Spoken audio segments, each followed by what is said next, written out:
Hello everyone, welcome to my channel. I hope आप सभी लोग अच्छे होंगे। तो गाइस, आज की वीडियो मैं लेकर आई हूँ स्पीकिंग मॉड्यूल से रिलेटेड, जिसमें मैं आपको टीच करूँगी टिप्स एंड ट्रिक्स जो मैंने फॉलो की थी अपनी स्पीकिंग को इम्प्रूव करने के लिए।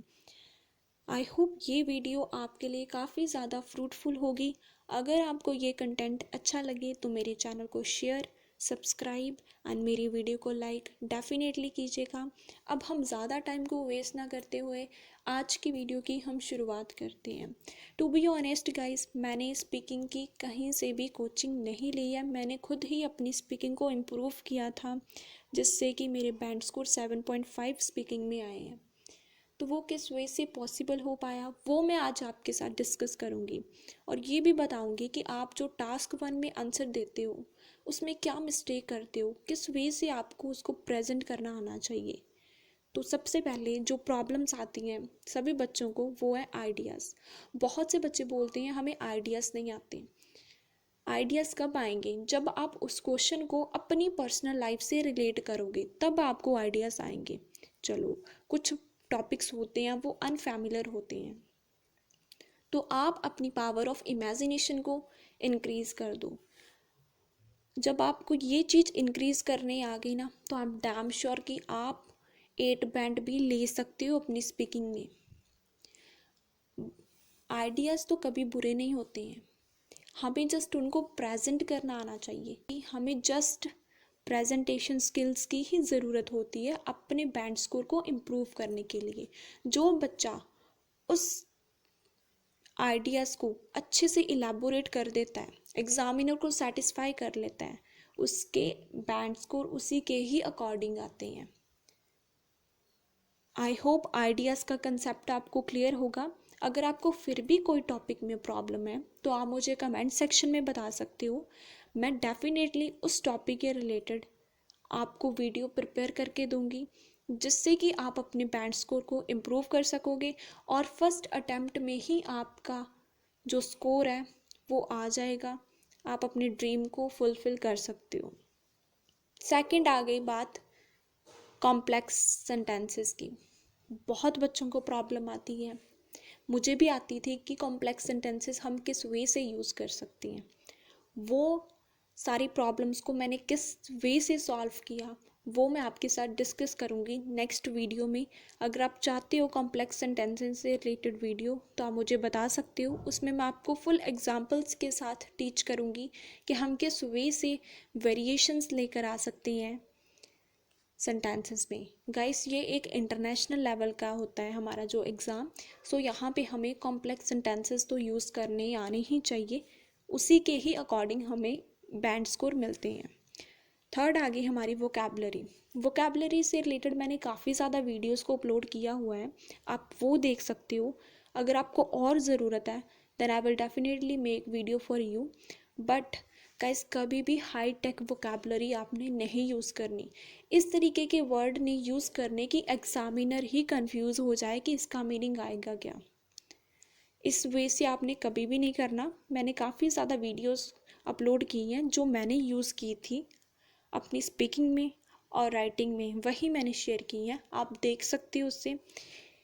ईडियम्स, स्पीकिंग में ईडियम्स बहुत ही ज़्यादा इंडिस्पेंसेबल होते हैं। एक बात मैं मेक श्योर करना चाहती हूँ, ईडियम्स कभी भी राइटिंग में यूज़ मत करना, कभी भी नहीं आते हैं। बहुत से बच्चे करते हैं, मैंने देखा है, लेकिन वो कभी भी नहीं करने चाहिए। ईडीएम से रिलेटेड मैंने एक वीडियो अपलोड की हुई है, आप उसमें देख सकते हो, और मैं और वीडियोस को अपलोड कर दूंगी। आप एक आधा क्वेश्चन में एक ईडीएम यूज़ कर सकते हो, और क्यू कार्ड में 3-4 बहुत होते हैं, हमें ज़्यादा ज़रूरत नहीं होती उनकी। उसमें मैंने ये भी बोला है कि आप किस वे से उसको यूज़ कर सकते हो, वो भी मैंने आपको टीच किया है। क्योंकि मैंने बहुत से बच्चे देखे हैं जो ईडियम्स का यूज़ कर लेती हैं, लेकिन उनको ये नहीं पता होता कि उसका एग्जैक्ट मीनिंग होता क्या है। सो जिसकी वजह से प्रॉब्लम आती है उनके बैंड स्कोर में। फिफ्थ आ गई हमारी फ्लुएंसी। फ्लुएंसी तो हो सकती है आपकी प्रैक्टिस के साथ। जितनी आप प्रैक्टिस करोगे उतनी ज़्यादा इम्प्रूव होगी।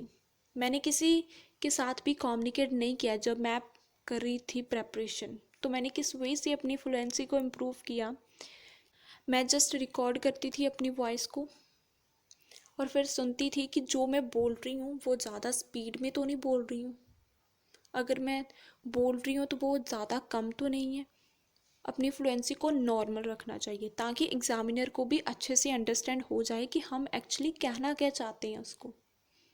ज़्यादा फास्ट बोलने की ज़रूरत नहीं होती है, जस्ट नॉर्मल स्पीड ही आपने रखनी होती है। एक आती है पॉजेस की, तो पॉजेस आप अगर बीच में ले रहे हो, सेंटेंस कंप्लीट नहीं हुआ उसके बीच में आप पॉजेस ले रहे हो, तो वो नेगेटिव पॉजेस होते हैं।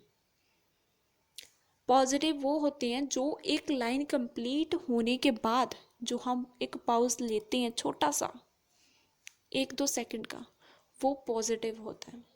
तो आपने नेगेटिव को इग्नोर करना है और पॉजिटिव तक उसको लेकर जाना है। वो कैसे होगा? प्रैक्टिस।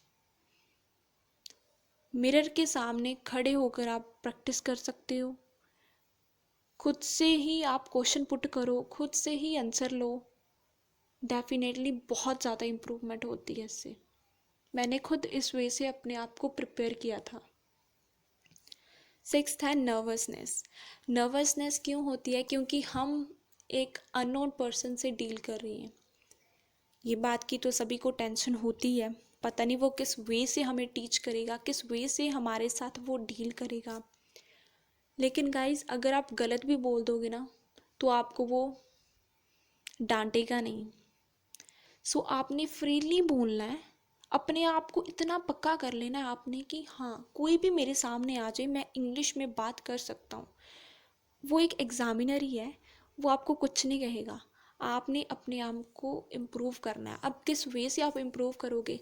जब आप कोई भी शॉप पे जाते हो, किसी से भी बात करते हो, ठीक है, तो आप इंग्लिश में बात करना स्टार्ट कर दो। मैं खुद इस वे से अपने आप को प्रिपेयर किया है कि जब मैं कुछ भी शॉप से कुछ लेने जाती थी तो मैं इंग्लिश में ही बात करती थी। इससे क्या हुआ कि मेरी जो नर्वसनेस है किसी अननोन पर्सन से डील करने की, वो सारी ख़त्म हो गई और मैंने फुल कॉन्फिडेंस के साथ अपने आंसर्स को वहाँ पे इलेबोरेट किया, जिसकी वजह से मुझे ये बैंड स्कोर मिले हैं। कॉन्फिडेंस तो ऑटोमेटिकली आ जाएगा जब आपकी नर्वसनेस दूर हो जाएगी। अब हम बात करते हैं नोट की। नोट में आपने कभी भी रेपिटेशन नहीं करनी है वर्ड्स की। जितनी कम हो सके उतनी कम रेपिटेशन करो, वो आपके लिए बहुत ही ज़्यादा फ्रूटफुल होगा। क्योंकि जो रेपिटेशन के कारण हमारे जो बैंड स्कोर हैं वो डिडक्ट होते हैं।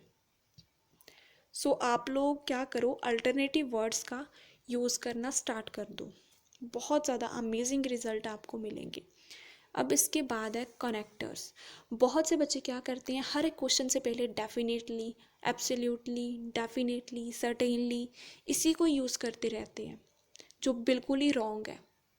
अगर आप चाहते हो कि मैं कनेक्टर्स के ऊपर वीडियो बनाऊं कि स्पीकिंग में हम किस वे से कनेक्टर्स को यूज़ कर सकते हैं, आप मुझे बता सकते हो, मैं बनाऊंगी और उसमें मैं आपको एग्जांपल के साथ टीच करूंगी कि हम हम किस वे से इसको यूज़ कर सकते हैं। कनेक्टर्स कभी भी एक नहीं रखना, उससे भी रेपिटेशन होती है और आपके बैंड स्कोर पर बुरा असर पड़ता है।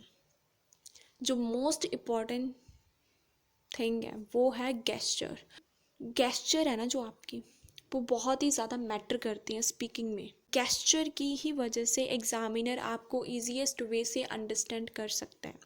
सो आपने जब भी आंसर देना है, अगर आप कोई सैड बात कर रहे हो तो आपने सैड की तरह फेस कर लेना है, स्माइल के साथ आपने आंसर बोलने हैं। जब आप कोई भी हैप्पीनेस मोमेंट की बात कर रहे हो, ठीक है, और उसके बाद मैं आपको बताती हूँ कि किस वे से हम आंसर कर सकते हैं क्वेश्चंस का।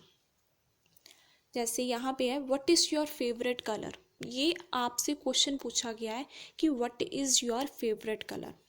बहुत से बच्चे क्या करते हैं जिनके 5.5 तक बैंड आते हैं, वो क्या करते हैं, माई फेवरेट कलर इज़, ये उसका आंसर हो जाता है। इसी के कारण आपके बैंड स्कोर नहीं आते हैं, क्योंकि आपने सारी लाइन वही बोल दी है जो एग्जामिनर ने आपको बोला है। Favourite colour, favourite colour, just अपना कलर ही आपने डिफाइन कर दिया। आप क्या एक्सपेक्ट करते हो कि इंटरनेशनल लेवल का एग्ज़ाम ऐसे क्लियर हो जाता है? नो, हमें इसमें प्रेजेंटेशन स्किल्स की ज़रूरत होगी, वो मैं आपको बताऊंगी। आप टेंशन मत लो, मैं आपको टीच करूंगी, बेस्ट दूंगी मैं। तो मैं जर्नल लाइन पहले बोलूंगी कलर्स के ऊपर, ठीक है? जैसे colours play a very part and parcel role in every person life. ये क्या हो गई? मेरी जर्नल लाइन होगी। ये भी एक वे होता है अपने आंसर को इलेबोरेट करने का in front of the examiner. अब इसके बाद हमारा है people not only choose according to their taste but also their preferences। अब यहाँ पे मैंने कॉम्प्लेक्स सेंटेंसेस को भी यूज़ कर लिया, नॉट ओनली बट ऑल्सो का स्ट्रक्चर यूज़ किया। यहाँ पे मैंने ये बताया कि जो लोग हैं वो कलर को चूज़ अपने टेस्ट के अकॉर्डिंग नहीं करते बल्कि अपनी प्रेफरेंस को भी देखते हैं, ठीक है? टू बी ऑनेस्ट, अगर मैं ईमानदारी से बात करूँ, I love dash colour, blue black जो भी आपको पसंद है, आप उस कलर का यहाँ पे नेम बोल सकते हो। I love blue colour the most, मुझे सबसे ज़्यादा ब्लू कलर पसंद है।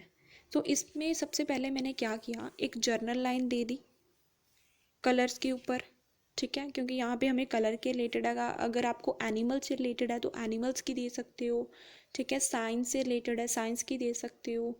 टाइडी पर्सन से रिलेटेड है, टाइडी पर्सन की दे सकते हो। जो आपको क्वेश्चन पूछा जाएगा उससे रिलेटेड आपने जर्नल लाइन दे देनी है कि ये बहुत ज़्यादा इंपॉर्टेंट रोल प्ले करते हैं सभी पर्सन की लाइफ में। फिर मैंने बोला कि लोग इसको अपने टेस्ट के नहीं बल्कि प्रेफरेंस के अकॉर्डिंग चूज़ करती हैं। अगर मैं अपनी बात करूँ तो मुझे ब्लू कलर बहुत पसंद है, ठीक है?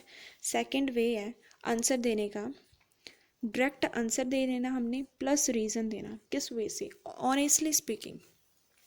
इसमें मैंने कोई भी जर्नल लाइन यूज़ नहीं की है, मैंने जस्ट बोला honestly speaking I am died fan of blue colour.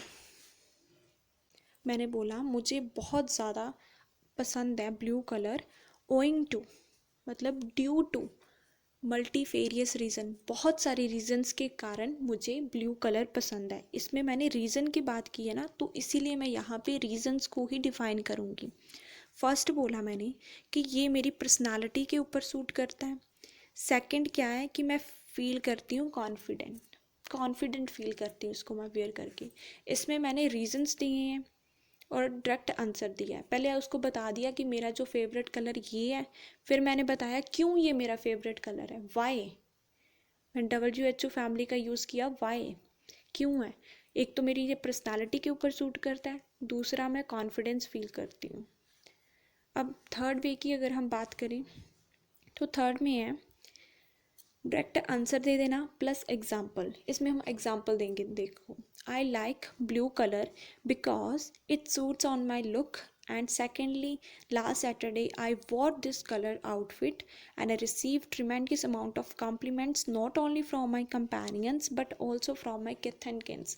अगर आप इस वे से आंसर दोगे तो क्यों नहीं आपके बैंड स्कोर आएंगे? देखो, मैंने बोला कि जो मेरा फेवरेट कलर है वो ब्लू है क्योंकि ये मेरी लुक के ऊपर अच्छा लगता है, और दूसरा जब मैंने लास्ट सैटरडे इसको वेयर किया था इस आउटफिट को तो मुझे बहुत सारे कॉम्प्लीमेंट्स मिले मेरे कंपेनियन से नहीं, कंपेनियंस मीन फ्रेंड्स, मेरे कंपेनियन से ही नहीं बल्कि मुझे किथ एंड किन मीन्स मुझे अपने रिलेटिव से भी बहुत सारे कॉम्प्लीमेंट्स मिले। सो गाइस, ये जो मैंने यहाँ पे आंसर दिया है ये 8 बैंड तक का आंसर है। आप देखो 5.5 में और 8 बैंड में कितना फ़र्क है।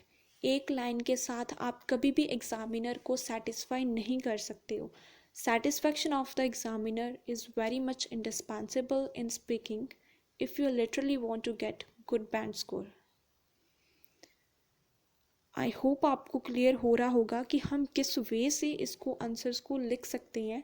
सबसे पहले मैंने बोला था कि हम इसमें जर्नल लाइन देंगे, जर्नल लाइन देकर मैंने रीज़न बता दिया कि अगर ये मुझे पसंद है तो मुझे क्यों पसंद है। तो दूसरा मैंने बता दिया कि मुझे ये कलर पसंद है क्योंकि ये मेरी पर्सनालिटी के ऊपर सूट करता है और मैं कॉन्फिडेंस फील करती हूँ। थर्ड मैंने किया कि मुझे ये कलर पसंद है क्योंकि मुझे बहुत अच्छा लगता है ये मेरी लुक के ऊपर। और एग्जाम्पल दी मैंने साथ में कि लास्ट सेट इस आउटफिट को वेयर किया था जिसकी वजह से मुझे बहुत सारी कॉम्प्लीमेंट्स मिली, not only from my companions but also from my kith and किन। ठीक है, आई होप आपको क्लियर होगा कि मैं किस वे से आंसर्स को इलेबोरेट करी हूँ। अगर आपको टास्क 1 से रिलेटेड या फिर स्पीकिंग से रिलेटेड और वीडियोस की ज़रूरत है तो आप मुझे कमेंट सेक्शन में बता सकते हो। आई will definitely make video for you and I hope this video is beneficial all the IELTS candidate. So thanks for watching my video and please subscribe my channel if you like this content. Thanks once again.